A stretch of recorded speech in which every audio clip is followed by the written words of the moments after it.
this is Chuck Bartok back again, 2009.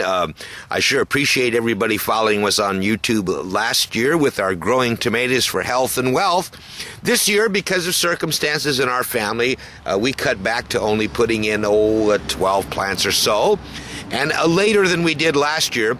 But I did get a call from one of our wonderful visitors to our site on YouTube and asked me about the pruning process and what I meant by pruning certain branches and leaves.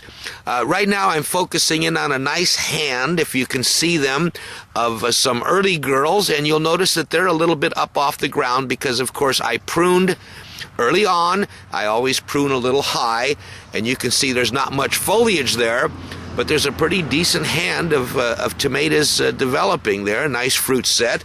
We'll probably have some color by the end of June. This is June 15th, 2009. But real quickly, I'm going to focus away, get into the camera myself, and show what I meant by pruning what I call the lateral leaves. Right here, you'll notice this long branch full of great foliage coming out. I'm going to snip this right here, right there. Therefore, I'm bare. You'll see some new blossoms right here, and I'll see one down here. I'm going to leave that one because it's providing a bit of shade for the fruit below. Looking over here to the right, I don't know if we're in focus.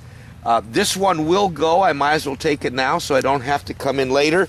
You notice I've left the terminal bud coming up, which of course has some flowers on it. Eventually there's a good chance that this will go also, but I'm going to leave it now to give us a little foliage. Over here I have one that I can just bring around, and when I come in and tie, use the Florida weave, I'm going to tie these in so this will be set in here to provide some shade. Here's another one that I'm going to knock out, but I left a terminal bud inside. I don't know if anybody can see that. I'm going to leave this one now for a little bit of shade. There is no rule. It becomes arbitrary. It becomes your idea. It's like pruning a tree. I just took another one off, but you'll notice I left the terminal bud, a new terminal bud coming up right here. I don't know if you can see it or not.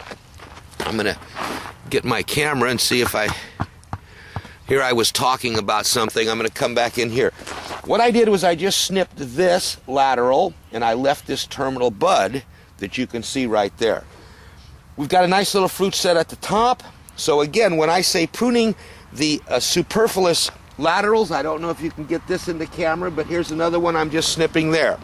By taking some of this green away, we're putting a little more strength back into the reproductive stage, which of course is making tomatoes. Hey, thanks for stopping by the One Mini Ranch again. I hope this came out, and look forward to hearing from all you great people later. We got a little bit of eggplant moving down the line there, and some squash, and our green beans are just starting to bloom. Thank you all for coming by.